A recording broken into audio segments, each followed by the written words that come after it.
Hi, my name's Adrian Kennard, I'm from Andrews and Arnold, and I want to explain something very simple about encryption.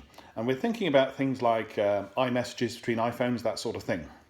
Now, at the moment, when you send a message, it's encrypted, and the only person who has that key, so the only person who can read that message, is the recipient. So if I send a message to Bob, here we go, the message is encrypted, and the only person in the world that can read that message is Bob, and that's because Bob has the key. It's the only key, he's got the only copy, he can have a passphrase to protect it, completely secret. That is very low risk from hackers because the hackers would have to get the key from Bob. So it's secret. This is good. Unfortunately, the government want to change things, and they want it so that the provider in the middle has the key as well.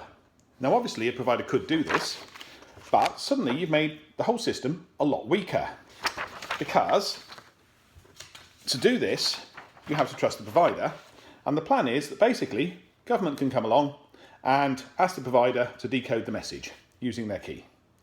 So you've gone from one person can read the message to at least three. The provider and the government can read it as well.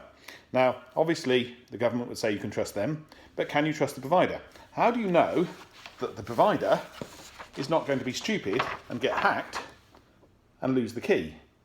Or have a compromised employee, or just have really weak security on their computer systems, or just be stupid, or be malicious, or sell your key.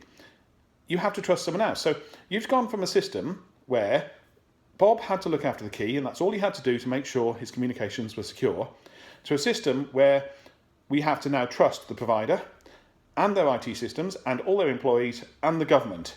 So that is weaker encryption. By definition, it is weaker. You've gone from one person can access to at least three, one person who has to trust themselves to having to trust a whole load of other people. That is weaker encryption, that is bad for business, that is bad for commerce. The government have said they don't want to weaken encryption, but they've said they want to do this. You can't have it both ways. Sorry,